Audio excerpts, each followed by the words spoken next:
มาเบิงมาเบิงอีกบักนาวครับบักนาว บักนาวเรียนบักนาวดานเขียนเนาะมันสิหน่วยใหญ่นะครับหน่วยใหญ่หน่วยรกถือว่ารกดีรกหน่วยใหญ่แล้วก็น้ำหลายรสชาติอาจสิเปรี้ยวแต่กับเปรี้ยวแสบอยู่พี่น้องว่ามันเปรี้ยวจิตเนาะ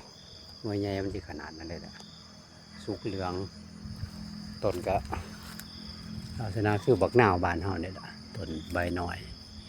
ใบเล็กดีปลูกง่ายก็ดีมีปลูกอยู่ในสวนเนี่ย3-4 ต้นพี่น้องก็ได้กินพอดีผมก็เอาตัวหน่อยมาปลูกแน่ทั้ง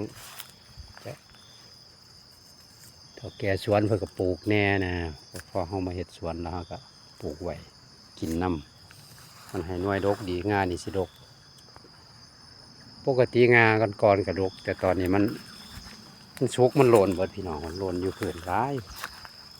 เต็มอยู่คนนี่คือบักใหม่บักนาวปลูกไปกินตามสวนเนาะถือว่าเป็นบักนาวดานเขียนหากินยากโคตรคู่มือถ้าบอนุรักษ์ไว้ก็0,000ไปหมดวันต่อก็เลยเอามาแชร์ให้พี่น้องชมน้ำกันเบิ่งไว้พืชเกษตรบ้านๆเฮามีไว้ก็ใส่ประโยชน์ได้ครับ